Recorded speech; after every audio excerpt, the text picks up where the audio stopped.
Finally, welcome back to episode 5. Aye, I think it's been a year. Me and Taylor were talking about it, and we want to kind of make this something. Just kind of get a bit more consistent with it. Aye, been fucking about too much, missing out on a lot of good opportunities to get good guests on. Unfortunately, losing some of the guests to other podcasts and interviews. But I think it's our time to kind of come back and, make as Adam said, make a wee bit of this. I felt we're just kind of dipping our toes in a wee bit for the first few episodes there. Yeah, we're just trying to get comfortable with it. A lot of people say that like you won't make it past like your third episode. We made it 4. It's not amazing, but for our first kind of a run at it, obviously no one sees the 10, 20 attempts it takes. So we're trying our best. Okay, so please bear with us. All right. But today's guest is probably an episode that has took about a year in the making. We've been asking this guy forever. This man has the busiest schedule I think I've ever seen. Half of it's him just playing Warzone and fucking about. But training's the other like 20% of it. But we have Mark MacQueen. I'm not going to sit here and suck off all his achievements because I think everybody knows them. He is more than his achievements, just so you know that. But Mark MacQueen, how you doing, my man? What a reintroduction for your podcast. How's things, man? Not bad. How are we doing? Yeah, not too bad. Just a quick one here that's just kind of popped into my head. David Sharp always loves to quote something you've said. I know you don't want to hear it. Hate that guy. You hate that guy. I mentioned there obviously the joke with the 80-20 and your training to gaming, but one thing he always says to me, and he quotes you on it, is your feelings towards training are irrelevant. Nearly fucked that there. Are irrelevant. When he says that and when you say that, what does that mean? So how you feel is truly irrelevant in terms of if you actually have in my opinion, it depends what your goals are. But like if your goals, for example, with training are you want to take this as far as you want to take it, then how you feel is absolutely irrelevant. And what I mean by that is that you can't rely on your feelings to show up to training or to get things done, because the reality is that motivation and looking forward to training is relatively fleeting, especially when you are very, very like training, when you're training all the time and working very, very hard.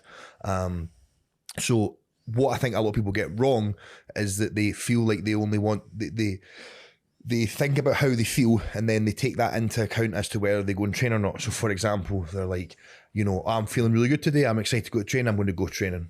Oh, I'm not feeling it today, I'm knackered, I'm exhausted, I'm not feeling too good, I'm not going to go to train. And I think that if you just want to do this as a hobby and as a passion, that's absolutely fine. That's, because at the end of the day, you're not maybe have high expectations for yourself. Yep. But if you want to become the absolute best you can at this, or you have big competition goals, relying on how you feel just cannot be taken into account as to where you show up to the gym. If I genuinely trained when I wanted to train, I actually wouldn't train ever.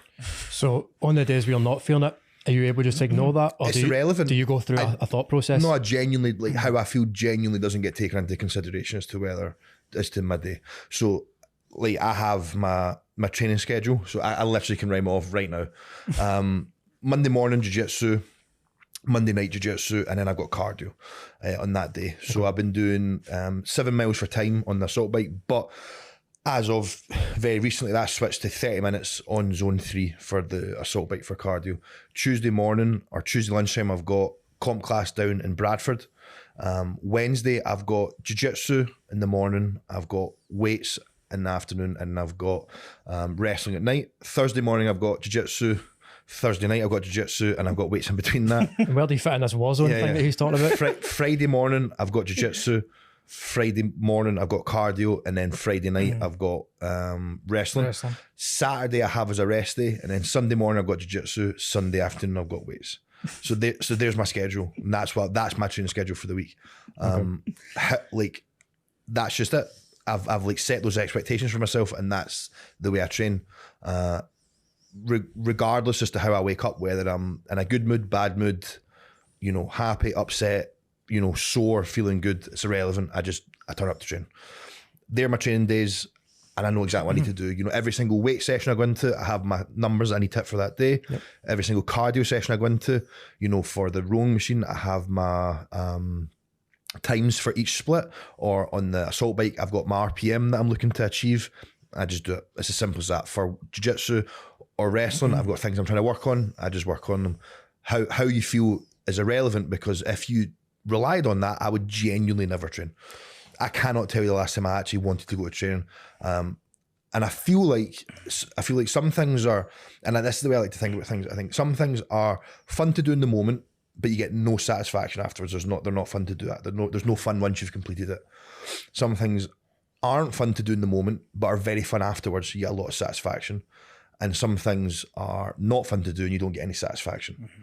So for example, a good thing I can think about, maybe a lot of people in Scotland can relate it to, is like walking up in Monroe. So like walking up in Monroe is like, have you ever done it? Uh-huh. Have you done a Monroe? You've not done a Monroe. I've not done a Because you try to walk up the stairs, man. Oh, mate, those stairs, by the way, absolutely brutal.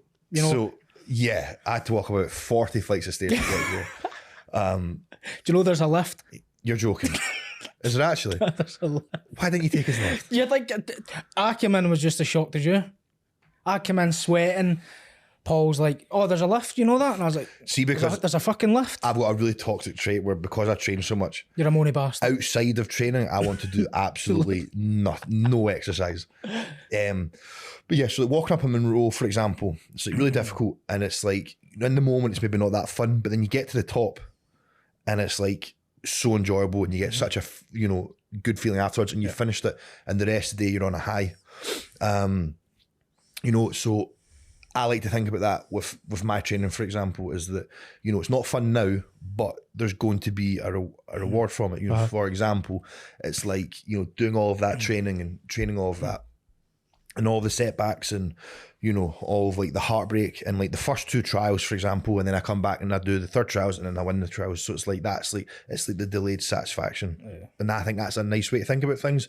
But ultimately, I don't even think about how I feel, if that makes sense. I just like, you know, so I got up this morning and it's like, as usual, I'm like, you know, knackered or agony or whatever, but I just, you know, do so my what about, routine. when you're saying you're ignoring your feelings, essentially, what about during the trials when it didn't go your way? Are you kind of try to acknowledge how you're feeling at that point, or are you able just to put that aside and move forward? Good question. Yeah, so I think like, you know, so like the first trials was disappointing, but like it didn't go terrible. Like I lost, I won first match, lost second match, and I lost to Hussein, some big guy. I think he's from, I don't know where he's, I think he's from Morocco or something like that. He like weighs like that of like a motorbike. He weighs 185, 180 kilos. So that was 0-0. It was the worst match in the whole of history of jiu-jitsu. It was 0-0. Neither of us did anything to each other. It finished 0-0, and he got the decision, and that's fair enough. It genuinely could have went either way. Nobody did anything. Second trials was pretty devastating. I really believed that I was going to win it, and you know the amount of time and effort that went into it, and then also to lose in the fashion I did, where like I got my ankle and leg broken. Which is, you know, my fault. But again, it's just one of these things where like, you know, that night afterwards, I'm obviously like, you know, down in the dumps and really upset. And a few days afterwards, the week afterwards, I'm pretty down and upset. But honestly, it's just a case of, like always, it's like just looking at, well, what do I need to, what went wrong? What do I need to improve upon for the next trial? So it's a case of, literally, I remember I sat down, you know, with my girlfriend over the next few days, and I just laid out everything that I needed to do. So, you know, here's my schedule for moving forwards. Here's what I think I need to change. So here's my new schedule for moving forwards. And here's what I need to work on. So like, for example, for that, it was like pretty much for the next 3-4 months, it's like all I need to be able to work on is leg defense. I need to just work on that and so the majority of my training was based around that. So yeah, like definitely, obviously, like I'm not like a robot, like I do have like feelings, feel feelings like everybody else. We hear them. I hear them all the time. There's not one chance that you won't take them on. Oh yeah, absolutely love them on. But you get done, you get it done, and I think that's the main thing of like when you say those things, it's like they don't even seem like feelings though. You know, I feel like it just seems like words because you Yeah. still get on with it, and it's yeah, like I think it's just important that, you know, I think especially as a guy or as a man, I think that it's really, really important to live your life not being like a slave to how you feel. reject weakness. Hoodies, reject weakness. Yeah, I was at. That's a reject weakness. cool. Yeah, it's my mate's brand. They trains at the gym I work at. Kindly donated this for the pod today. We plug. So I think, like, you know, I'm not the person that's like made this up, you know, like people much better and smarter than me have, you know, I've listened to them and whatnot, but that's what I feel like. I feel like as a man, especially in this day and age, you can't be a slave to your emotions, how you feel, and I feel like you've got to take care of business regardless as to how you feel. I'm just happy to put this in, like, this is my avenue that I'm trying to do, but I feel like it can take into all aspects of life. You know, maybe somebody is a businessman, or maybe somebody, I don't know, is, you know, I don't know, any sport, any endeavor. So yeah, I'm not saying to like not feel your feelings and like pretend that they don't exist, because like I'm under no illusion, like, you know, I'm like, I do not want to train today. Like, I'm like well aware of that. I actually do want to train today, but I mean, like, in general, like, I'm well aware of that, but it doesn't get taken into consideration as to whether I'm going to train today. And I think that's the takeaway. Okay. Obviously, assuming you're happy to talk about it, we'll go into ADCC at some point. If you're happy to go back a wee bit, how does someone go from powerlifter to grappler to the level that you're at now, and what surprised you the most in that sort of process? Okay, so in 2019, I think it was May 2019, or the end of April, start of May, I decided, obviously, I want to take a step back from competing in powerlifting. And because that's all I'd ever done with myself or done with my life, I really didn't have anything else going for me. Like, even like, you know, my job was teaching or coaching powerlifting. So I didn't really have anything else going for me or anything else in my life. So I was like, well, It's not even funny, man. It's funny, mate. I had nothing going for me, just one world, like, you know. Maybe that sounds selfish, because obviously I had like friends and a family and like really good friends. So that maybe does sound selfish, but I mean, like, you know, to me, I don't actually really have much going for me. I like coach powerlifting, I do powerlifting, and that's it. I don't do anything else. Anytime you speak to somebody, all they want, you know, all they speak to you about is powerlifting. So it kind of like all encompasses your entire identity. So I was like, what am I going to do now? And I was obviously very heavy. I was 152 kilos, and I don't want to be that fat and disgusting anymore. I'm just slightly less fat and disgusting now. So Gavin, who's my brother at the time, he did jiu-jitsu. He was in Australia and he did jiu-jitsu, and he was a blue belt. And I was kind of like, I suppose I'll do that. And I was also living down in Leeds. I didn't know many people down there. The only people I knew did powerlifting. And I was no longer training at that powerlifting gym. So like, realistically speaking, I was like, they have their own license. Probably not want to see them that much. I'm down somewhere myself. Like, let's go and do something. So I said to him, I think I'm going to start jiu-jitsu. Like, do you know where to train? So he put me onto a place, and I went and absolutely hated it. I thought it was like the most weird, terrible thing I'd ever done. It was a Saturday morning, first of our class. I turned up and I was like 4 minutes late. And I genuinely almost didn't go in. Like, I like turned up and I like drove, and I couldn't work out like where the gym was in this like big building. And I almost just drove away, but I was like, no, I'll just go in and I'll give it a go. So I turned up, I walk in, and they're all like running around the mat, and straight away I'm like, like, what? Running? Yeah, I'm like, what is this? So the instructor comes over and he's like, he said, I don't think we're going to have a gi to fit you. So straight away I was like, perfect. So he puts this gi on and it doesn't fit, doesn't even close. And he gives me a belt, and like, we just tie the belt. Now you're like, you go like round and then back round, so twice. So I just had to wear it like one like a belt, tie that. He said, just jump in the warm-ups. So I'm in the warm-ups, and it's like, we're going round and then running round, and then it's like, right, do your star jump, blah, blah. And then it's like, right, start jumping in the mats. And like, none of it makes sense. It's just like so weird. And I'm like, what is this? Then do the class. I'm like, this is like just so weird. I'm like, what even, I don't even understand what this is. Like, I don't understand. I was just like, I just don't understand. And then signed up anyway, because I was like, well, I may as well do something, and I'll just give it a shot. I'll persevere. And I think I signed, I don't remember exactly what it was, but I think it was like a 3-month contract. And it was like, basically, you know, you just have to pay for 3 months, and after those 3 months you can cancel whenever you want. I think that was it. So I was like, well, I've committed now, so I may as well just do it. So I started doing it, and then like after about 6 weeks of doing it, I was just like, you know, it was becoming more enjoyable, but I was not really sure what's going on. I remember saying to one of the guys at the time, I think he was a blue belt, and I was like, what is like the point of jiu-jitsu? Like, what am I actually trying to do? It's not like you play football. It's like, well, it's very simple. I put this ball in the net. Yeah. Or like, you know, boxing, it's like, I just want to like knock him out. You know, very simply. But for jiu-jitsu, I was like, I actually don't know. I was like, wait, what the objective is? And he was like, he's like, you want to get past their legs, get to their back and choke them. And I was like, all right, okay, well that, finally I actually like kind of know what to do. And then it started to make more sense. And then obviously I started to actually enjoy it. I think I'd done my first comp, and then I moved up the road after 3 months, and I was already enjoying it by then. And then I think I'd done a competition like a month later, and genuinely had no expectations for it whatsoever. Like, don't even really know why I was doing it, but like I genuinely don't think I really cared that much. Double golded at it, and then ruined my life. And now here I am. You said you almost kind of stopped and drove away. Mm-hmm. Do you think you would have ever came back? I don't know. Probably not. I didn't want to go. I remember when I woke up in the morning, I didn't want to go. And I remember turning up and then, you know, kind of really struggling to find it. And then I was like, well, that's just a really convenient excuse. I'm just not going to win. And then I remember I got out of my car and was like walking around, just couldn't find anything. And then I looked at my watch and I was like, oh, it's 5 past now or 4 minutes past. I was like, oh, I'm late. Because like in the email as well, they told me like arrive 5 minutes early so we can get you sorted. So I was already late as well. I was like, well, that's going to be so embarrassing now walking in and everyone will look at me and blah. I was like, oh, I don't Who's want this big fat guy? Yeah, and who's this like weird guy coming in? And yeah, so I genuinely almost turned back, but then I didn't. So I don't know. I don't know if I'd went back. I think probably would have, if I'm being honest. But I'm not too sure. But I'm glad I did. Yeah, because it's one of those things that I think from getting to know you, I don't know how long I've known you now, maybe a few years. About 3 years.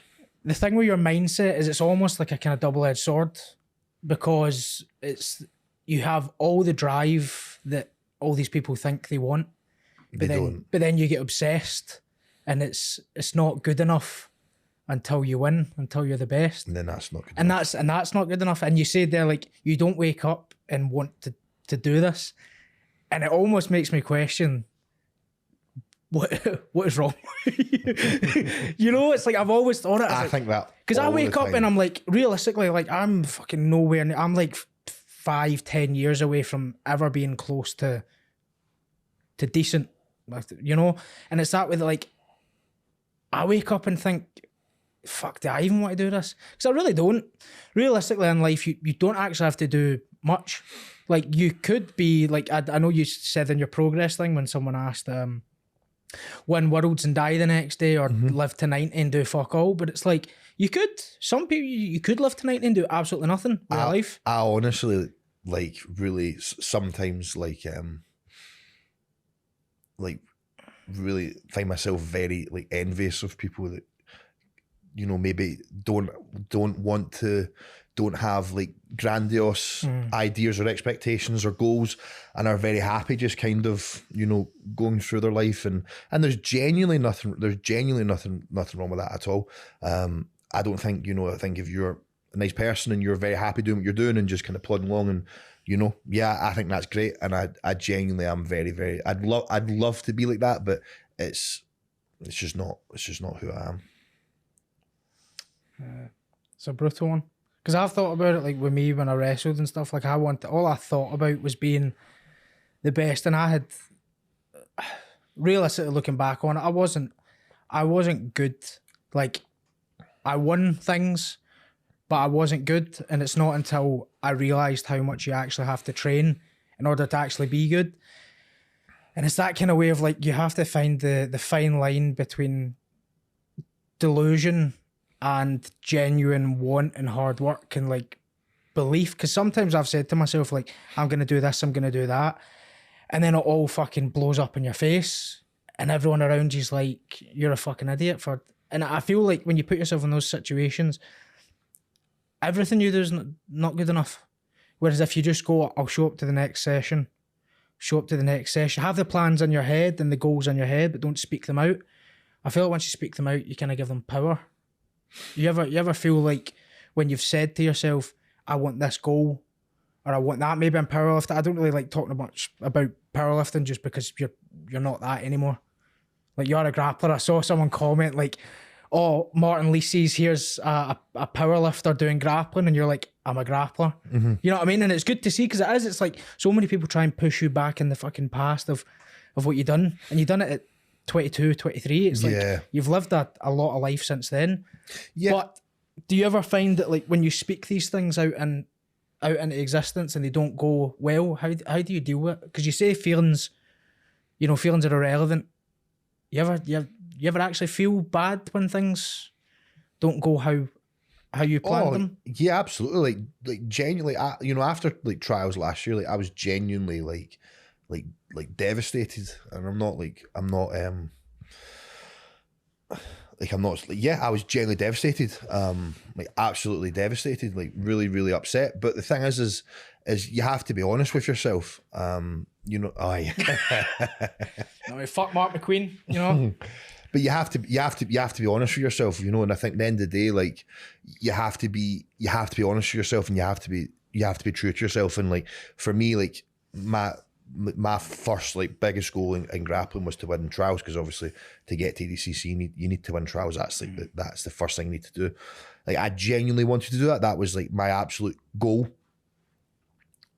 So there's no point lying to myself about that when it doesn't go well. You know, at the end of the day, like at the end of the day, like I would much rather be I'd much rather be somebody who was trying to do great things and trying to achieve great things, and you know, having massive failure than not doing what you want to do to protect your ego. Because I think that's the reality. It's like people that, you know, people that deliberately don't study for exams, or don't try and you know their school before their exams, or don't what. A lot of people think it's, I just can't be bored. But actually, a lot of time it's like ego protection, and they might not even be aware of it. But it's like deliberate self-sabotage and ego protection, because when it doesn't go their way, they can go, well, yeah, I didn't study for it. Of course I'm going to fail. I didn't study for it, you know. Or you know, a lot of people, you know, people self-sabotage in lots of ways, but maybe they don't show up to training, or they don't train as hard as they can, or maybe they go out and drink, or they, you know, avoid things that they should be doing. But again, it's like, because it's ego protection, and it's deliberate self-sabotaging, because when things don't go their way, they're like, oh, well, yeah, of course it didn't, because I've got X, Y, and Z reason. Whereas like when I went to trials last year, I had absolutely no excuse whatsoever. You know, for me, like there's nothing more I could have done leading into that, you know, like, you know, literally, like, to, in my opinion, to like the best of my knowledge, I felt like I was ticking every single box I could possibly be ticking. So then when it didn't go well, it's like, well, there's no excuse. It's just like, I just wasn't good enough. And that, you know, and I don't even think that's a hard pill to swallow. I think that's quite an easy pill to swallow, if I'm being honest. I'd much rather go to a competition knowing I've done everything in my power and doing everything possible and just not being good enough, rather than going to a competition and like losing out marginally and knowing that you could have won if you just done a little bit more. You know, to me, like, I feel like I can live with not being good enough, but I can't live with not putting in the effort and like having like a what if. Because like the reality is, like, when all said and done, you know, if I don't achieve what my goals are, I don't want to achieve it. It's like, well, at least I actually tried and gave my best. And like, to me, I can personally live with that. But if I didn't do everything in my power, then, you know, I don't think I could. Yeah.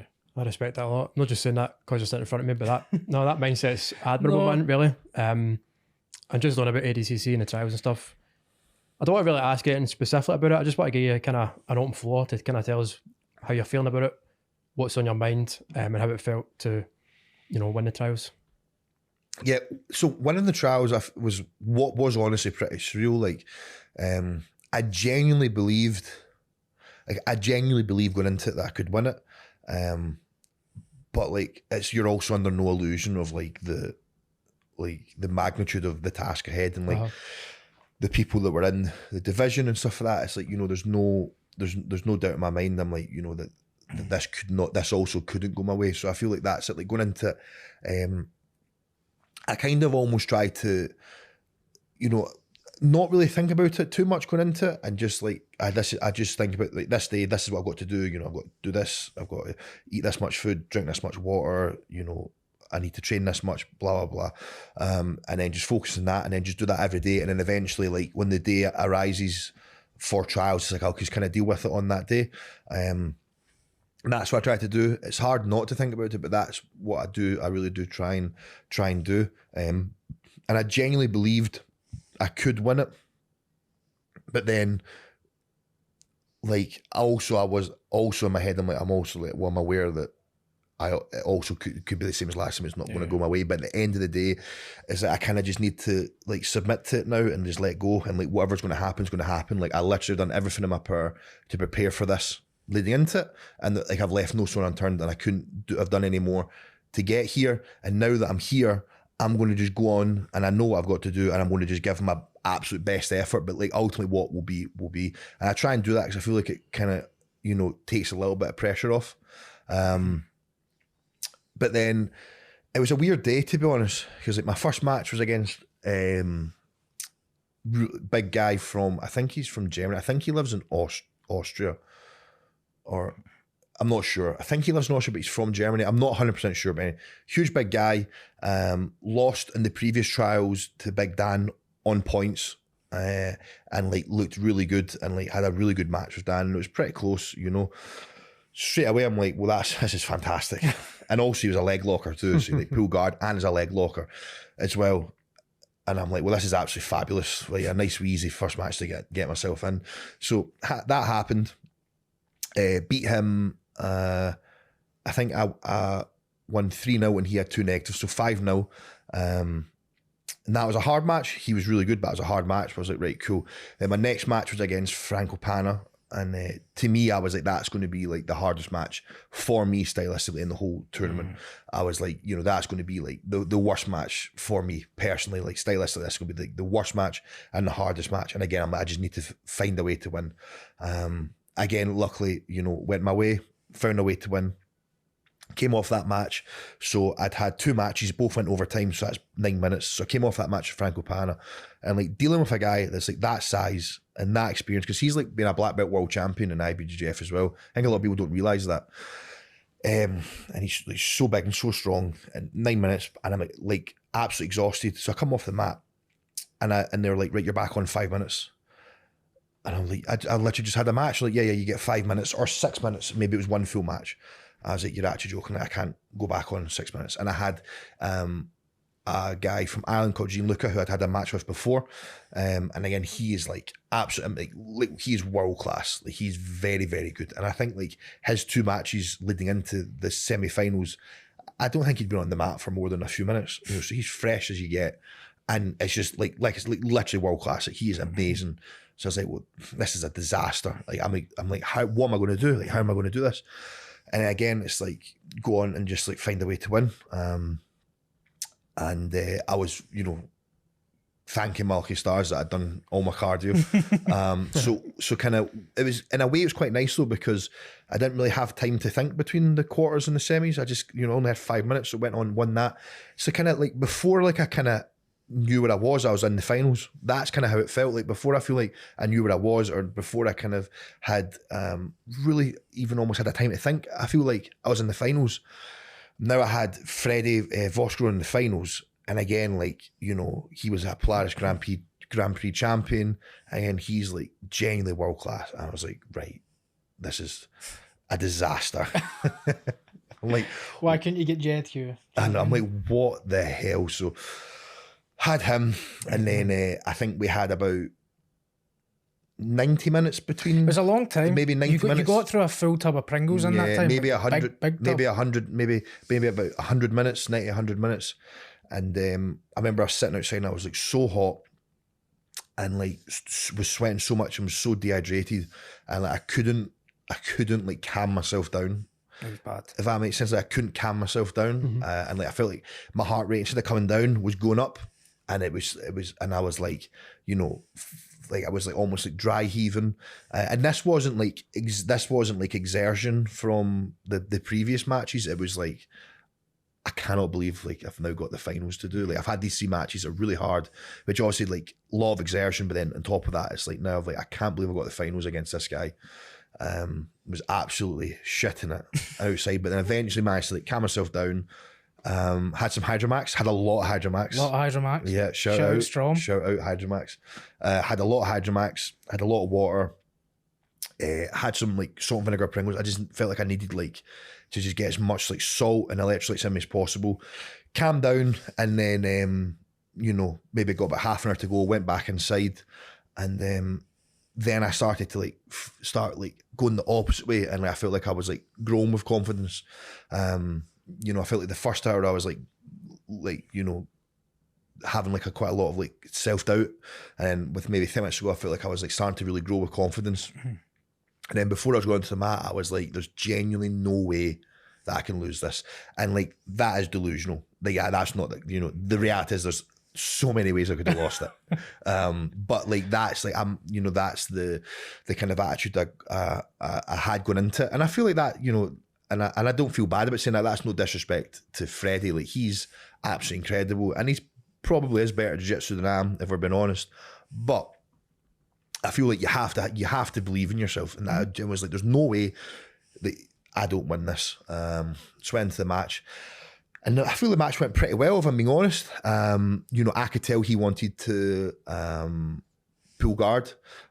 You know, he was basically like giving me like underhooks, or giving me, he was going to give me a takedown, and I was like, I'm not taking you down on your terms, and not getting a reward from it. So I was like trying to like maybe get him to engage, or I was hoping that I could make it to 4 minutes and then get a takedown and at least get a reward from it.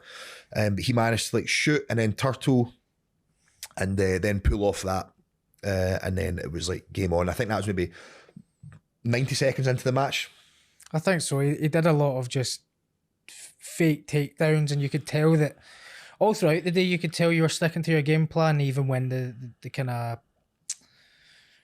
I don't know how you would say it, chips or stacked cards stacked against you or whatever. Like, you could tell that you knew what you wanted to do, and you weren't going to let refs' decisions and any of these things get to you. But no, a lot of like fake takedown attempts, and you just pushing his shoulders and almost saying, no, fuck off, get back up. Like, we're not playing.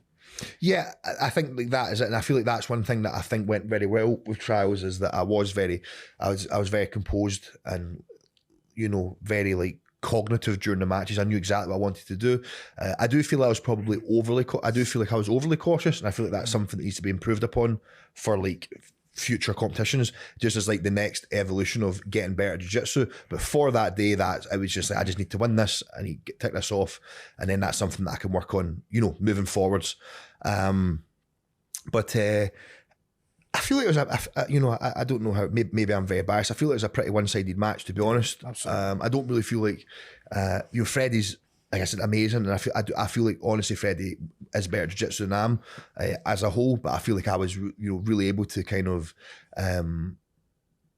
be pretty what's the word I'm looking for, assertive, and like make him play my game, and like I got my hands locked around him, a body lock, and it went you know, pretty my way, to be honest. I don't really feel like I didn't have a single kind of like thing done against me, if that makes sense, in the final. Got past his guard with 45 seconds to go, maybe. I don't know, I've got the video, it's just me screaming. Yeah, it was maybe like 45 seconds to go. I managed to pass with a knee cut far side underhook. Got my points, and then it was funny because like when I got past that, I was just like, I'm not playing anymore, not doing jiu-jitsu anymore. I'm just gonna win. Yeah. You wanna go? Yeah. I was gonna say, see, to be fair, that full trials like was definitely, you were thrown in the deep end, not in the sense that you couldn't handle it, but compared to anyone in your division, you had the fucking toughest run. And then in the final, like you're saying, you've obviously got a world-class opponent, but then you had the crowd. You had the crowd to deal with as well. That's why I cracked out the fuck Mark MacQueen t-shirt, you know what I mean? Because a lot of people say this, but they can't back it, you know? A lot of people obviously fuck Mark MacQueen. We know they obviously double bird. Everybody's seen that. that happens, right? Fuck Mark McQueen on the way up to the mat. You know, a lot of people. Does that fuel the fire, or does that just get blocked out as it's just words? I'm quite a petty person. I think that fuels the fire. I'm quite petty. Like, yeah, I'm like.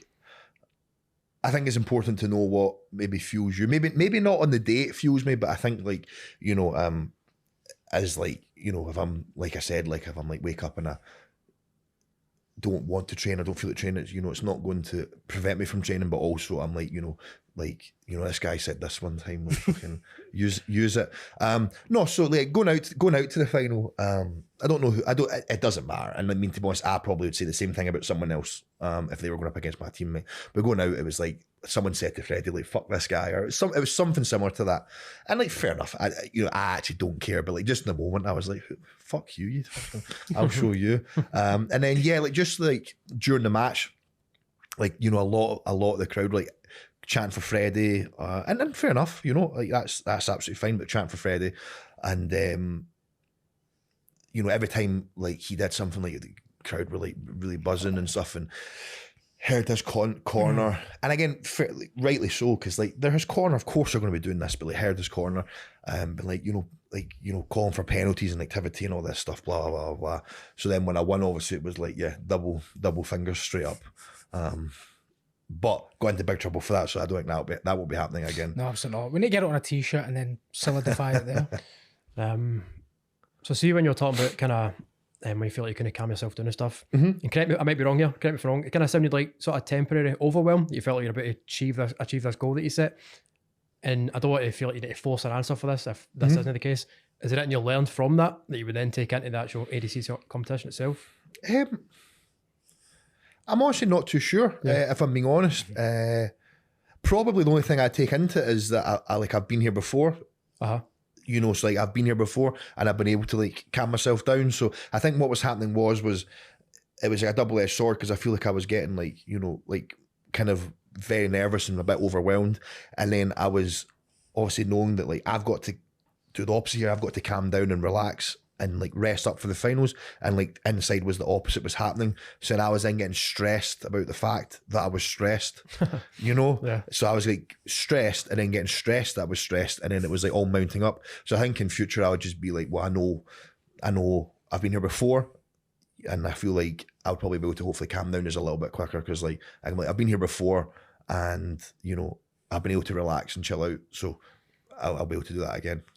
And is there anything that you think, and this is a question for Taylor as well, is there anything that you think needs to be implemented to kind of get more Scottish athletes to this point? Fucking money, funding. I think there's a lot of good athletes. I think the issue with them is MMA as well. Craig Jones kind of says it best. Like when he was talking about all these guys quitting their jobs, leaving their girlfriends, their wives to pursue careers in like combat sport and stuff.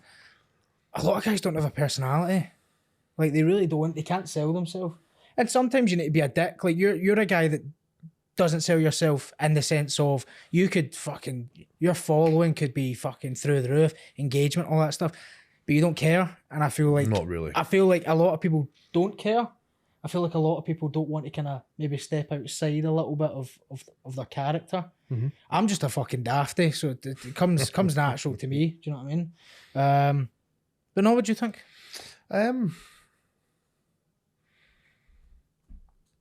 More Scottish people. I'm not sure. I'm honestly not too sure. I think it just needs more people to fully commit to it, I think. You know, I don't think that many people, I think very few people in Scotland have like fully committed to training. And I feel like, you know, and that's one thing I find quite difficult is like, you know, just like accessibility to partners is difficult, for example. Whereas, like, you know, I think in America, and you know, I know there's going to be so many gyms and stuff in America that aren't good, but, you know, there's a few small hives of gyms that are, you know, just have like the best guys in the world, and they've got the access to them. And then because they're all there, the like people then travel to there as well, if that makes sense. So I feel like it's just like needing more people to fully commit to actually doing it, and then that's going to drive up accessibility of partners. and like general training accessibility. And I honestly feel like that's probably it. I just feel like full commitment. But I think like the reality is as well is like there's honestly like not really any money in jiu-jitsu like at all. You know, I mean, even like I said, like if you win like ADCC, like you win like the biggest tournament in the whole world for grappling, you know, you're making like 10 grand, something like that. Like you're literally like, you know, what it takes to commit to that. So it's like actually being able to like fund that lifestyle is very hard as well. You know, I've been very lucky to where like I've like you know, had my own business for like, I don't know, 12 years now. And I just coach people full time, and I'm able to like, cause it's online, I'm able to work that around my training. So, you know, I'm like work a lot and like put a lot of hours in for my job, but like I'm able to do it around my training, and I'm also able to do it like I don't need to be in one set location, if that makes sense as well.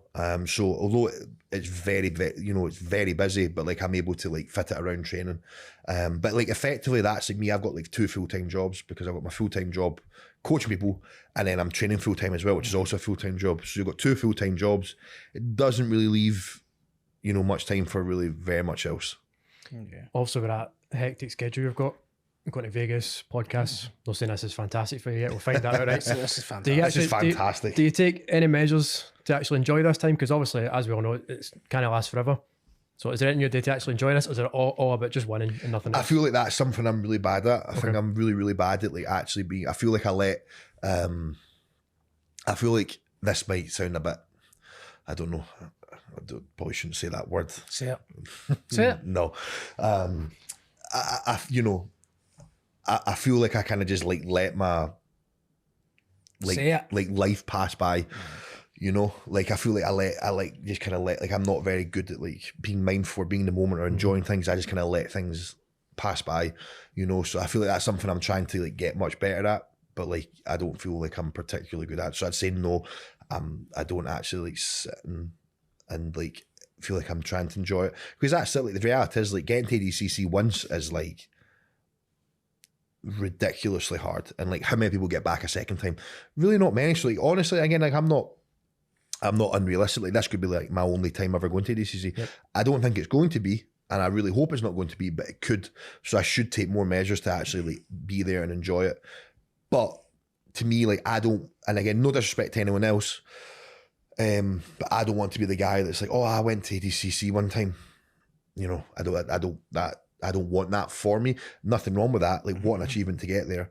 But I don't want that for me. So to me, like, it's not about like, I don't want to just be there and like, oh, like I'm going to enjoy this and I'm in Vegas and blah, blah, blah. And like, yeah, that's really cool. Like I'm in Vegas, I'm getting flown out. I'm in MGM Grand for the hotel. I'm in the T-Mobile Arena in front of like 14,000 people. Going to see the boys. We're going to be there. I'm going to see the boys. I've got my girlfriend with me. You know, like all these things, like, you know, like how I literally for the rest of my life, but like I competed at like the Olympics of grappling in the T-Mobile Arena with like 14,000 people. Like what an achievement. But I don't want that to be like the pinnacle of my jiu-jitsu, you know. Yep. So I think it's important that like, although yeah, I should enjoy it and be really mindful of enjoying it, I feel like it's very important as well to be like, this can't be it. I need more than just, oh, I got to ADCC one time. Yeah. It's a very job's not done attitude. Saw a video of Kobe Bryant and they were like, I'm trying to remember what it was. I think they'd either won a game in the playoffs or they'd got to the final, and the interviewer was like, why are you not happy? He's like, what's there to be happy about? Job's not done. And everybody took that as like a really bad thing. All his teammates are out celebrating, obviously champagne bottles, all that. He's like, job's not done. Do you think you go through life saying that about a lot of things? Job's not done? Yeah. I think it's a good but very toxic thing to, like, attitude to have a lot of the time. I think like once you get there, like I feel like if I actually get to a spot where I'm like, the job's done, I feel like it's over. Bored. Not bored, but I feel like, you know, like if I spend the next 10 years, you know, so I'm 29 years old. Luckily I'm 120 kilos and I'm a heavyweight. So I'm pretty young. So I've got, you know, 11 years in front of me. So that's, you know what, maybe 5 ADCCs, including this one. You know, if I 5 ADCCs time I get there and like I win, you know, maybe I will have like the job's done attitude. You know, that's it, the job's done, and I can like right time to, you know, maybe move on and not move on from jiu-jitsu, but maybe move on from competing. I can now actually, you know, now I can enjoy it, for example. But I feel like honestly, like stuff like that, it's like such a ridiculous like goal and dream to have that like it's just not even up for it, like in the picture, in the frame right now. It's just a case of job's not done. Oh, of course. No, it's never done.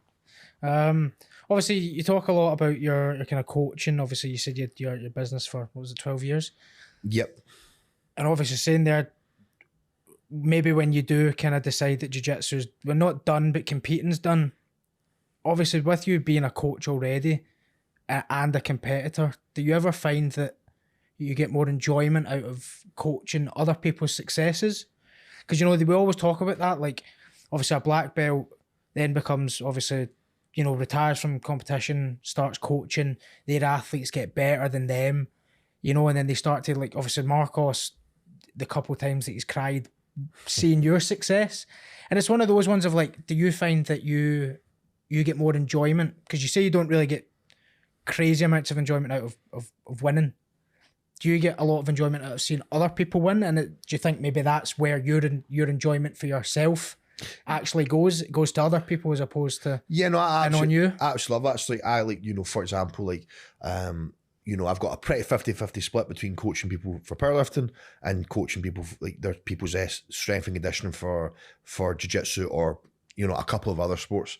And like, for example, I coach a guy right now, and like he's far, you know, my best total in powerlifting was 920, and like he's far succeeded that now. You know, he's pretty much closing in 1,000 kilos, 1,000 kilo total in the IPF. And yeah, like I think that's like absolutely awesome. Like I'm like absolutely over the moon for him with that. You know, like for me, like with powerlifting, like I've kind of like, you know, I've done what I wanted to do in powerlifting. And like for me now, like I'm like, you know, my goal in that is like I just want to coach people now, and like seeing him do that success and like surpass me is amazing. But then also on like the flip side of that as well, like it's actually just like really like great seeing people have like any amount of success. You know, it's not necessarily just about like seeing people surpass what I've done. It's like just actually like helping people surpass like what maybe even they believe they can do, or their expectations, or just seeing them hit their goals. Like, yeah, it's really, really enjoy seeing that. No, it's good because it's that way of like, you're coaching 40, 50, 100 people. It's like you're involved in 100 people's success compared to you're one, you know, and it's that way that it's like, oh, who helped you get here? Mark MacQueen. Who helped you get here? Mark MacQueen. You've just won worlds.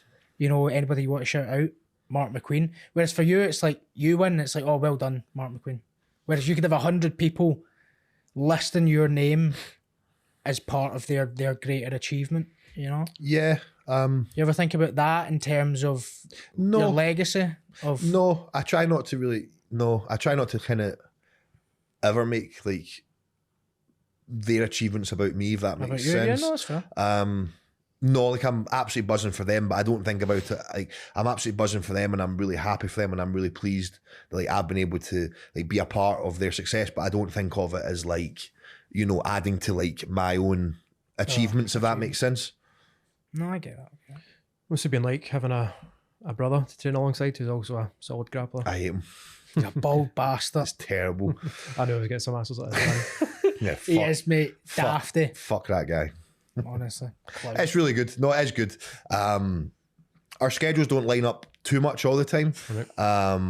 You know, he's like a firefighter. Dafty. And you know, our schedules don't line up too much, but we definitely train with each other a few times a week, every week. But no, it's great. It's really good, and it's good because he's like 100 kilos as well, so it's good to have like a big body to train with as well. Yeah. But no, it's really good. Yeah. That was well, like I think a lot of people forget as well, like you've not been training long by especially ADCC like standards. 5 years. But I think a lot of people, obviously speaking about Gav and stuff, like you and Gav were training in the garage during COVID, like bartering each other in front of the police and you're, you know, out in your street. And it's like, I think people forget that as well. Like you've not just been training at Marcos's or the first gym you ever went to, and then obviously the ones up in Elgin and stuff, like you were sitting in a fucking garage, so there must have been something about having your brother there to help you through. Yeah. You know, like the process of getting to grips with the sport. Yeah, no, to be fair, that was great. So obviously I'd been doing jiu-jitsu for I think 9 months, and I got my blue belt. I think I got my blue belt 9 months. Too early. Yeah. Well, I won. I think I won the Euros at white belt. I think after 7 months. Undefeated. And then got my blue belt at 9 months and retired a gi. So retired undefeated in the gi. Not had a single point scored against me in the gi, and won the Euros. So I obviously just completed it. So moved on.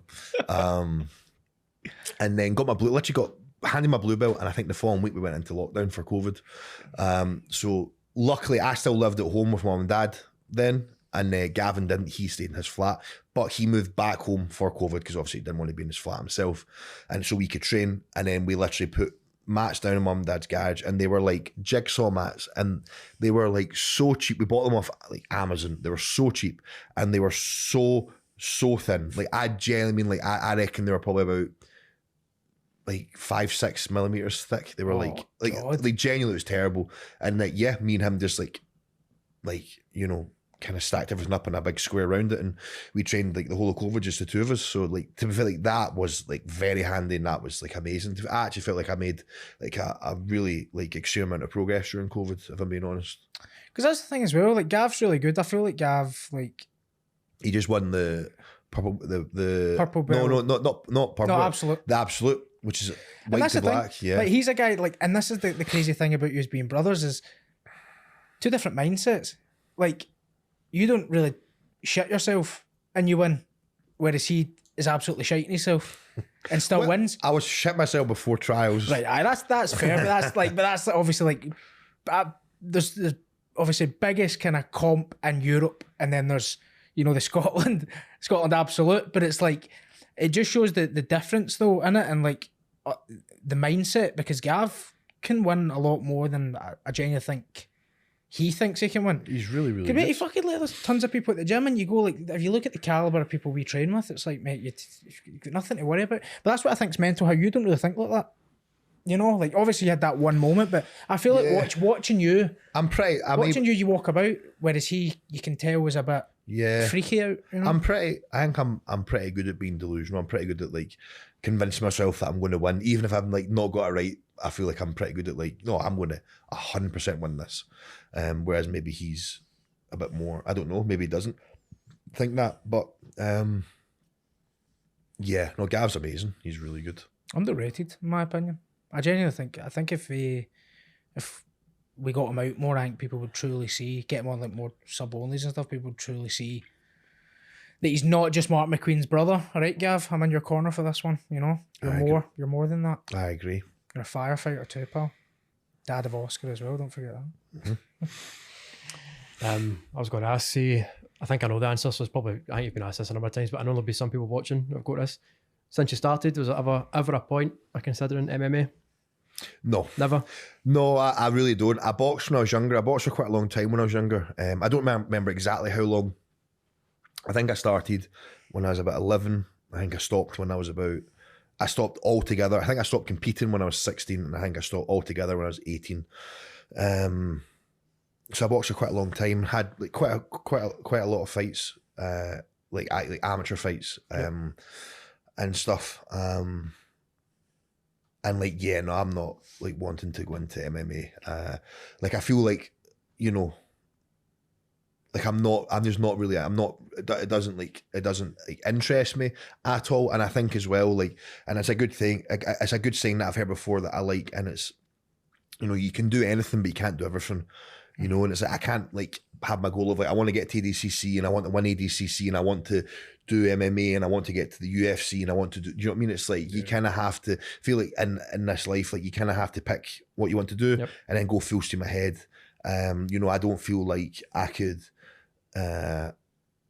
ever even get to ADCC if I was like also doing MMA, you know, like I'm not saying like ever, like maybe in 10 years time, for example, if I've, you know, achieved like my absolute all my goals in grappling. I'm like, oh, like, let's maybe have like an MMA fight and let's see if I can actually like use my grappling in like an actual fighting situation. I'm not saying I wouldn't be against having a fight, for example, but no, there's no like career like prospects or like no goals in MMA, and I feel like if I was to go and do any MMA while I'm training MMA, I'm like, well, that's just taking away from my actual goal of, you know, grappling. Well, I suppose why I was asking it, like in terms of like throughout the journey you've had, because I was going to ask like any considerations now, but with ADCC coming up, you know, it's probably the worst time to think, well, let's try something else, you know what I mean? When we said that, I was watching back the one with Fraser, and I asked him the question, like with the Rotolo brothers, I think they mentioned about doing MMA, and I was like, is that just a pathway? One of them did just have a professional fight, So I was asking, is that a pathway? Tell other people to catch up to your grappling, if you know what I mean, if your focus is going elsewhere. So I think it was Cade that just had a professional MMA fight. And like, I never knew that actually. Yeah, I did. Was it in one? I think he won. Yeah, it was in one. It it was in one FC, and he like won with a rear naked choke. But like, you know, he's like been like a IBJF world champion. He won ADCC under 77. She's like been ADCC world champion, so it's like, and he's so young, so it's like he's already achieved everything there is to achieve in grappling. So like honestly, it's like he's already achieved everything there is to achieve in grappling. So maybe for him, it's like his next evolution is like going to MMA, or honestly maybe as well he like that was always his goal. I'm honestly not sure, but like for me, it's like my absolute goal is to like win ADCC eventually. I'm under no illusion like how long that's going to take or how difficult that is going to be. So I feel like any training that would take, like, if I don't have time to do anything that's not directly going to be improving my grappling. No, I get that. You never. I was gonna say, obviously you've said that there, but like, because you see Eddie Hall and stuff now, and what these guys, you chuckle there, and it's like it makes you question things a bit, doesn't it? It's like obviously all the celebrity fights, and then you've got fucking Eddie Hall, a guy that's, I would like to say, very respectable in his field, but then going into like MMA fights against fucking two guys my height that weigh fucking like 50 kilo each. That was like, so funny. And it's like, what are you watching though? It's like Eddie comes in, and that's what I said, like for what he's done in strongman and stuff, like nothing but respect for it. But it's one of those ones like, you talked all this shit years ago against Thor, and then Thor battered you in boxing, and then it's like, now you're scrapping against kids. Do you ever think there's just a fucking line where like people just need to calm down and I think he's probably getting keep their... I think he's probably getting paid a lot of money for it, mate. So honestly, like I'd fight two wee guys for lots of money. Well, there we go. See, you want Mark MacQueen doing MMA? Game 2, fucking, you've got me and Adam here. I'll be at the door faster. Put a wee pay-per-view on it, we'll see what happens. Yeah, like honestly, I think I don't know, maybe he just loves it, but I would hypothesize that he's probably getting paid a few quid for that. And yeah, I mean, I think if someone came up to me and offered me like a pretty good pay package to go and fight two midgets, I think I'd quite happily do that, if I'm being honest. Someone wants to like come and give me like 2 years of wages. Well, that's the thing, but and it's like you do that one fight, and to be fair, like, there's probably some fights you don't even need to train for, innit? You just especially that, the way you just fucking picked one of them up, man, that was just I think as well with absolutely Eddie Hall, like, I think as well, like, and I kind of maybe, and I could be really wrong here, I don't know him personally at all, but it's like, you know, he won the world's strongest man, deadlifted 500 kilos, set the world record for the axle, and in my opinion, is the statically strongest person that's ever existed by a mile. No one even come close. I think he's like the statically strongest person by a mile to ever exist, and he achieved all that. And I don't know what age he is. Maybe mid-30s. I think so. I think he's only 33, But 34. Absolutely maybe 30, 34, 35. But it's like he achieved all that by like 30 years old, roughly. And then it's like, you know, there's not, you know, like what else is there? You know, he's kind of like, then he became like a celebrity, he's got all the money and stuff, and it's maybe less like, maybe a little bit lost as well, you know, because it's I think like the kind of personality that achieves winning the world's strongest man and deadlifting 500 kilos, it's the kind of personality that constantly needs like huge goals and huge achievements to work towards. And I think he's maybe, and I could be so wrong here and talking completely out of turn, but maybe he's like missing that a little bit. And I do think he genuinely does want to probably do MMA and have some fights. And I think like, you know, him fighting Thor, like that's like such a grandiose goal that probably gave him a lot of direction and purpose. And I think now he's wanting to do some MMA, and I feel like that's going to give him a lot of purpose and a lot of direction. And I think in the meantime, while he's doing that, getting paid a few quid to like leather two midgets, I'm all for. Because I think the next match he's got is against like an ex World's Strongest Man champion. I didn't know that. Big Polish guy. I'm sure he's a pro MMA fighter. Oh, Mariusz Buchnowski. Yeah. Oh, right. So I think that's his next, and this is what I'm talking about. How do you go from fighting two?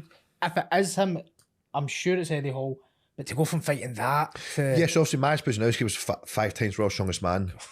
and he's now pro MMA. I think he's undefeated. No, he's not undefeated. Is he not undefeated? No, he's had a lot of fights. Oh, has he? Yeah, he's had a lot of fights. Like I don't know how many, but he's like a pretty seasoned pro now. Like genuinely, like for the heavyweight division of that he fights in, you know. But like, I think honestly, if you look up his record, I think he's probably had like 30 fights probably around that. And he's won more than he's lost.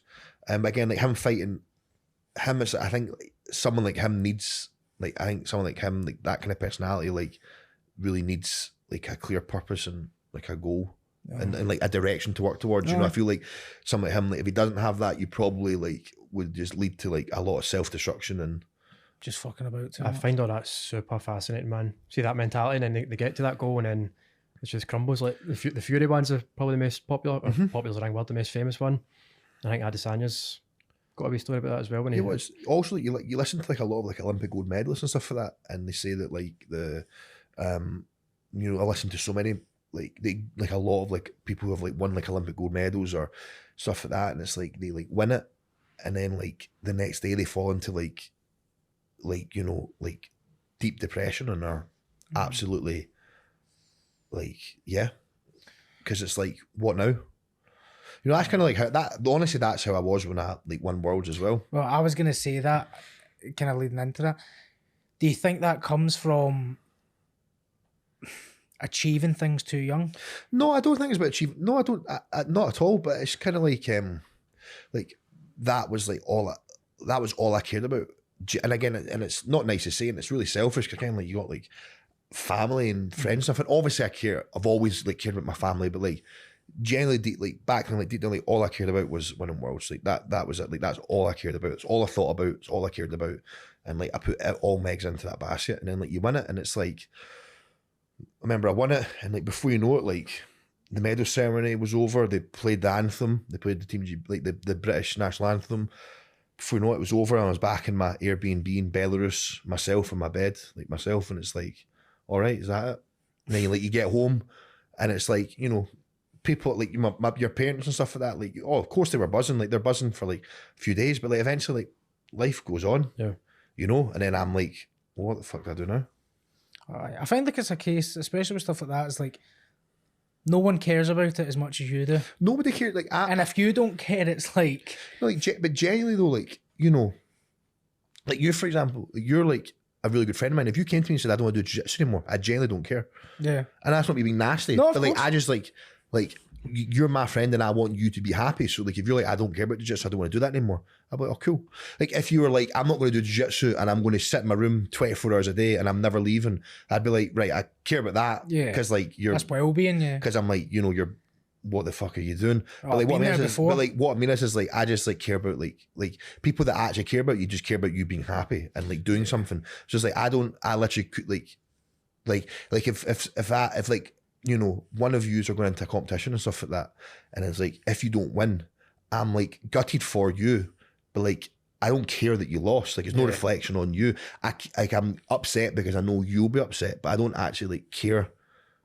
You know what I mean? Who would ever thought Mark MacQueen was an empath? No, I get exactly what you're saying. I get it. Like, it's not that I don't care. Like, I care that you've lost because I know you'll be upset, and like I care about you, but like the result has no reflection on what I think about you.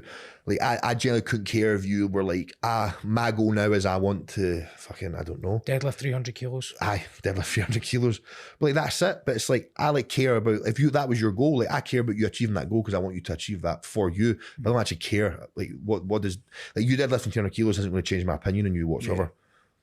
Then you say, so for both of you, do you compete and do you feel the pressure like for coaches and friends watching you? You know what I mean? No, I don't care what people think at all. I'll be you. I used to, like, obviously, like, growing up, you had the added pressure because, like, growing up, I was in the GB development squad, so everything you did was with the sole goal of representing Team GB. So Yeah. every comp I did, I was getting watched. Before every comp, I'd be sick. No one would see it except my coaches. So everyone sees me and goes, "Oh, confident, scrappy, like young wrestler." When in reality, I was fucking shitting myself all the time. But it wasn't until I switched over to jiu-jitsu and genuinely just grabbed myself by the balls and went, "Who the fuck cares? Like, I'm not gonna lose my friends."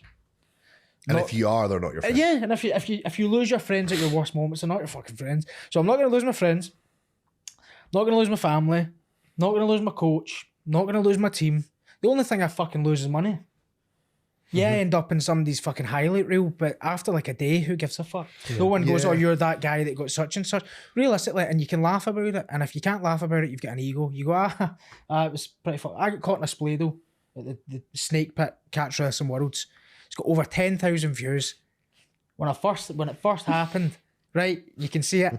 I come out, you can actually watch it on YouTube, right? So if you want to see me get Splayed, fucking right, watch it. I sit there in sheer disappointment. Not that I lost. How I fucking lost. I was eating my own ass. Do you know what I mean? You ever been put in that position by another grown man? Do you know what it is? What? I don't know what it Oh, is. fuck, you don't want to know. It's horrible. Mark knows, but it's horrible. But it wasn't until after I watched it and I went, fucking hell. I was like, see, to actually get someone there, that takes fucking effort. I was like, so the fact I even ended up here wasn't just by chance. Yeah. Someone actually had to work to get there. So I think once you realise the effort that goes into other people's, I guess, work against you, you start to realise that, fuck, like, if I just done it back, things could have been different. So you do need to kind of get out the mentality. Then I watched the video back a few times and guys in the comments are just fucking like making jokes, and I was genuinely just howling because I was like, That's all you can do in it, man. I was like, in a month's time, no one really knows. No. Like, obviously I know, but that's just Yeah, I used to care when I was younger, but then, like, you know, and that like Taylor mentioned this video earlier on progress, but it's like I used to care, and then it's like, you know, I remember like I won Worlds, and like when I got back to my apartment in Belarus and got Wi-Fi, I like genuinely had like the notifications almost like broke my phone, like genuinely like hundreds and hundreds of messages, and then like, you know, you go to a competition and it goes terribly and you have like 4 or 5, and it's like, you know, the same 4 or 5 people are going to message you where you do well, you don't, and like, you know, they don't care. So it's like, no, I genuinely couldn't give a fuck what random people think, like, at all. Like, no, I feel no pressure, and as well, like, I feel like nobody's opinion or expectations could be like worse than my own of myself. Yeah. You know, like the pressure comes from within. Of course. Yeah, you're already like fighting yourself half the time. You don't need fucking, like, you start letting other people in, and it's just a genuine losing battle. Because you can't control what other people think and say. They're gonna think it regardless. And I think when you step on especially for me, whenever I step on the mat, I'm like, regardless of what happens here, and you mentioned it earlier, and Deadpool says it too, maximum effort.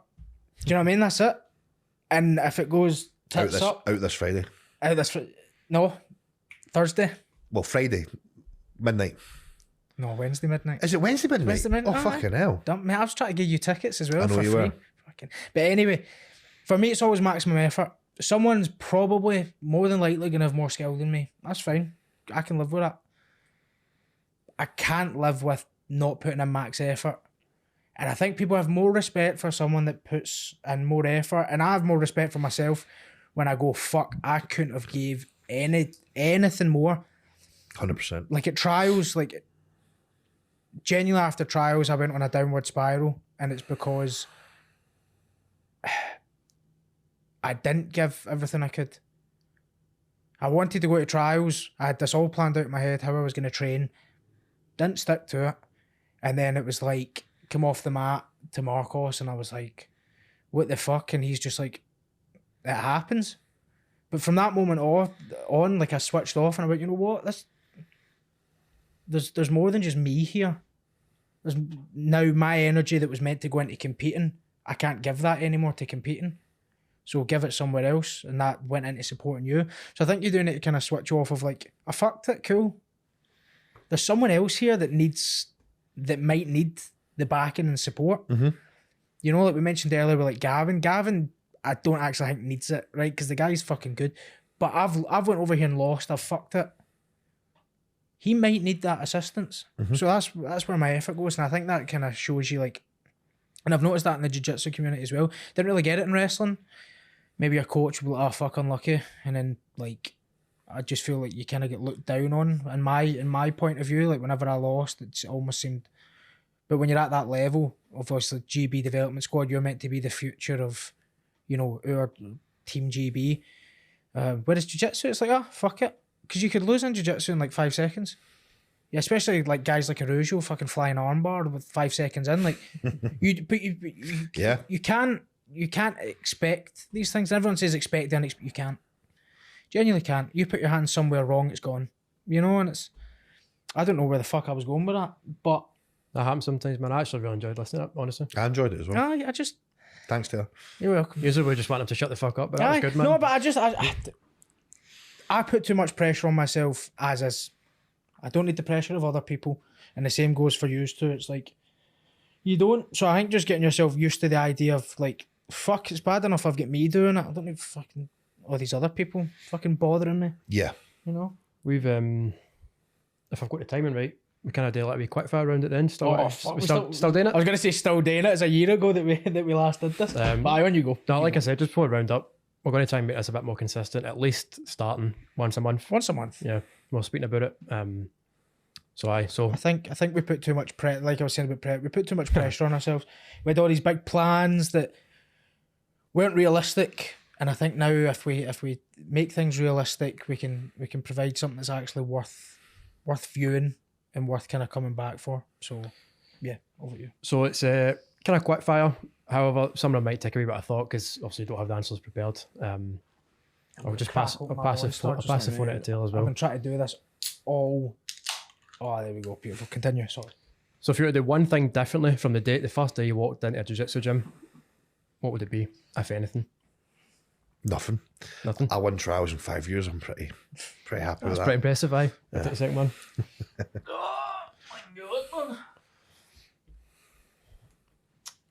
Oh, that's a good one. If you could compete against any grappler, past or present, who would it be? Any weight class and stuff like that doesn't matter. Nicky Rod. I'd like a match with Nicky Rod. That could have happened. I would love to see that. Could have fucking happened. Do you have a hot take related to grappling / martial arts? I've said this before, but most people are pussies. Yeah, that's 100% valid.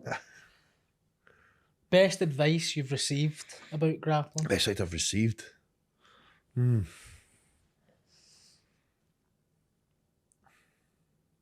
I don't know.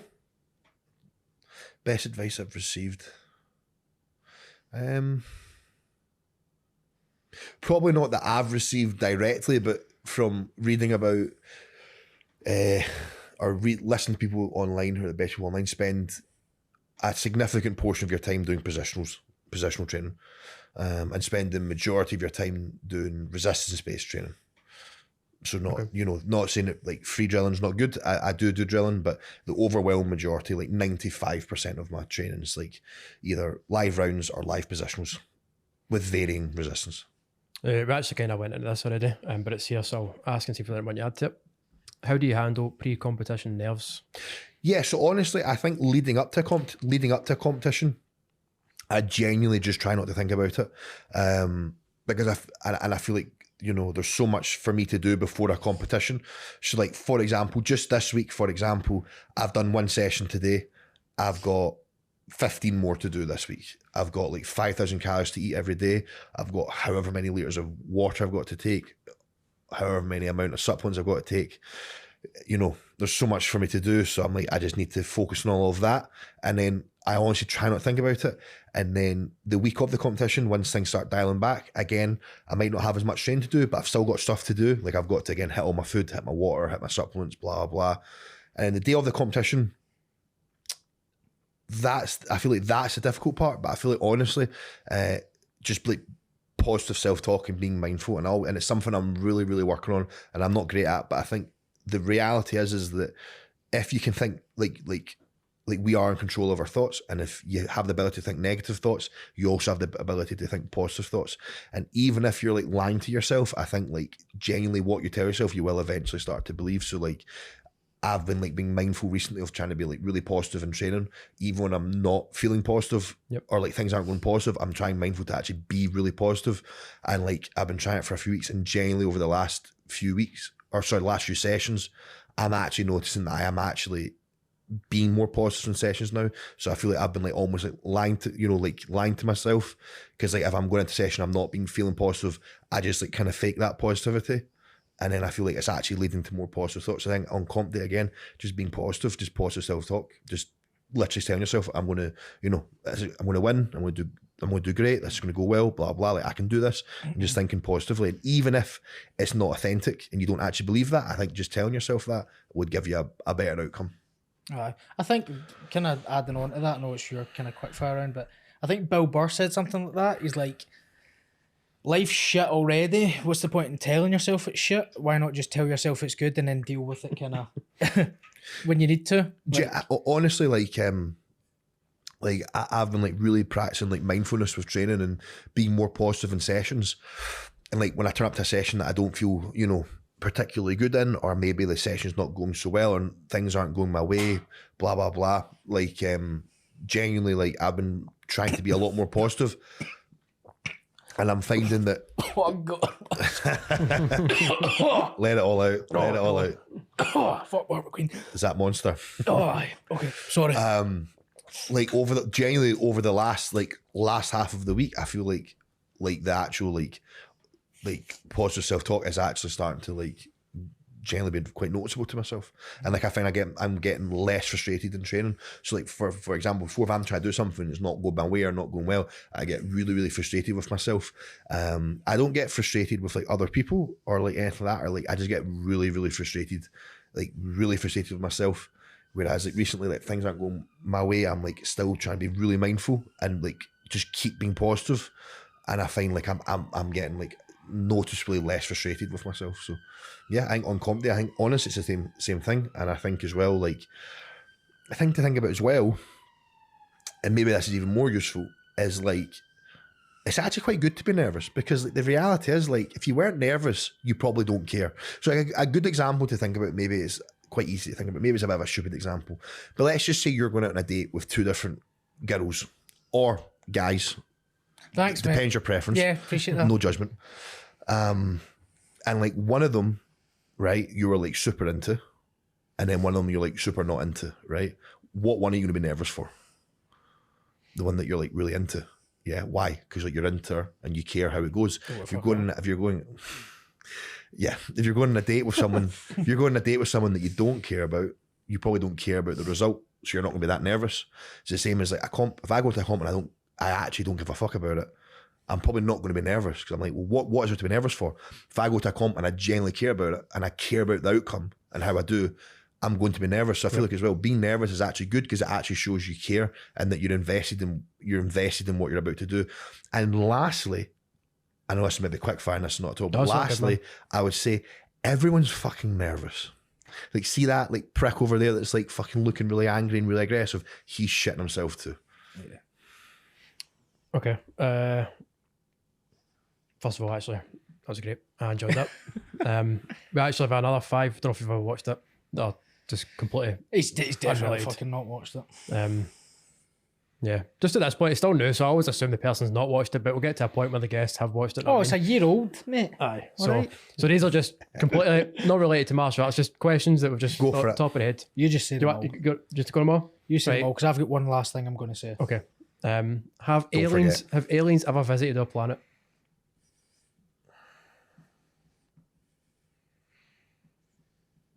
I think yes. Move on. Next one. What's one thing that most people don't know about you? I'm a raging homosexual. Yeah, it's got to be that arse video with the singlet on. If you could time travel to any period in history, where would you go? Oh, Oh, he loves this question, man. does. oh, that's good. 1945. Either World War II, or back to ancient Egypt. Do you know in ancient Egypt like went for so long that ancient Egypt was actually a job people used to study in ancient Egypt while they were in ancient Egypt. I don't know that. That's pretty weird. That's awful. That's how long it went on for. This is supposed to be quick fire, but I kind of just move on and not ask why World War II, because I know some people are going to be wondering as well. I would like not to like partake in it, like not to like I assume this is just like I'm just standing there, no one can see me, and I'm just witnessing. Oh well, no, I was kind of meant you need to be there. I'm to be in it. Yeah, in it. All No, right, you fucked it now. all right. I don't think I'd want to be in World War II. I thought you meant like I'm just like dropped in as a ghost and I'm getting to get to see witness it, yeah. Oh, that would be fun. how things are going on. You need to go that's through definitely rations and all sorts, mate. If I was to be in it, well probably never, because like, you know, if you dropped me thousands of years ago, I get like a cut in my foot and then get staph and like die, or like I get an abscess in my mouth and die, or like I get eaten by a tiger and die. You look or at the like, sun too long I look and at the die. sun too long and I die, or like I run out of food and die, or like Genghis Khan and his army of thousands of people come and I die. Or you get bombed first, then die. Yeah, that wouldn't be too bad. Yeah, That's no, fair. So to actually partake, Yes. oh, I don't know. Ancient Rome and the Colosseums, wrestling. Probably not that great at existence, so are you? You're a slave and you get just murdered for thousands of Well, people's. good couple movies. I mean, you could say 1990s or something, so you're not too bad. You know what I mean? Yeah, I'll go ancient Egypt. Okay. I'll go ancient because I'd like to like help them build the pyramids. Two more. What's the best movie ever made? Good Will Hunting. And one that we ask on every episode is, and we're going to continue to do so, is do you have a controversial opinion? I have a controversial. Oh, One that you've been pulled up for many times. I've been pulled up for far too many for this podcast. No, I don't know. You do. Everyone says this. It's all right here. It's free space, man. Do I? We're not big enough to get cancelled yet. Do I have a controversial opinion? But the thing is, define controversial, because like something that the majority of people wouldn't agree with. Yes, we'll go with that. Maybe not the majority, but a large percentage of like I people. say, one that you get pulled up on. You say something, it's like, Mark, you can't say that. Mark, you can't say that. Maybe we should test it. We're going to get. I was going to say, cancelled. trying to We're get gonna me end into a lot of trouble here. Maybe.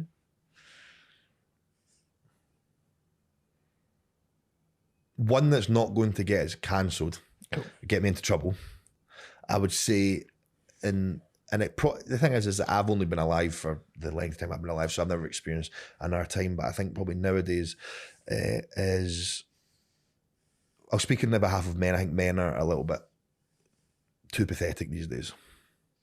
Okay. I'm going to check out myself here because I'll kind of start it and Taylor kind of runs it off. Obviously, thanks for joining us. I've really, really enjoyed it. Thank you. And I appreciate your time. And I'll hand over to Taylor.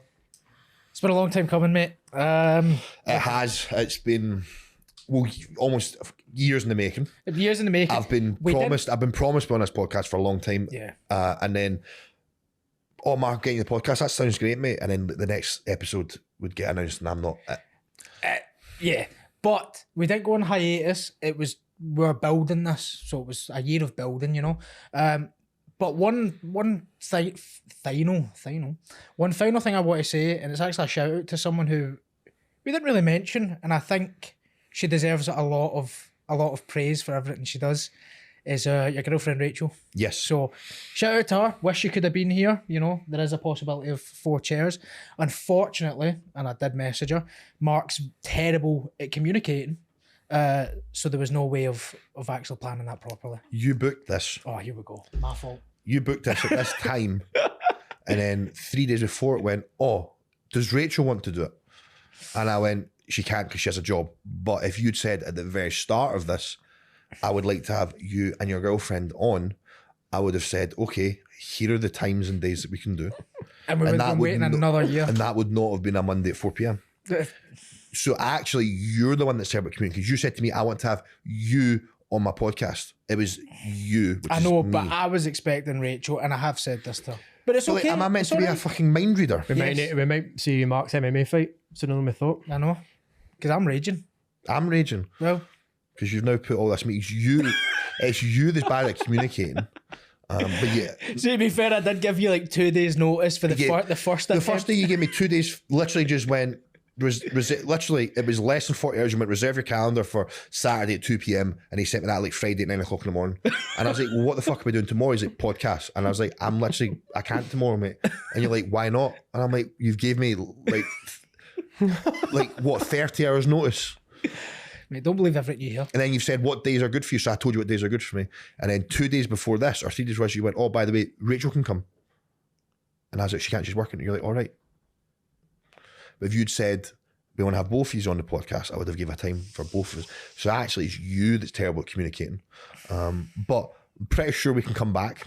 Of course, absolutely. Oh, And we after Vegas, babe. We can have her on too. Oh, we're going to be talking all kinds of Vegas. And shout out to her, yeah. Absolutely. Absolutely. Well, I think we'll wrap up there. Fucking good to be back. It's great to be back. But I do enjoy this a lot. For me, it is just sometimes nice to just sit down and have a conversation. You know, obviously throwing at a camera, you know, can kind of take away from that. But I think it's important for, especially, like I say, an athlete at kind of your level, for people to actually hear the opinions and that go behind the person they're seeing. Because like I say, you're not just 6'8", 125 kilo. Like, there is a person deep in that small heart of yours, but it's there. But I am a person. you are a person. You are a I person. like to think I'm a person. Yeah, not a robot. But we'll call it there. And like I say, it's really good to be back, and obviously we'll try and keep this a bit more consistent. One a month. One a month One a month. To start. to start. To start. To start. Let's go. Cheers. Peace.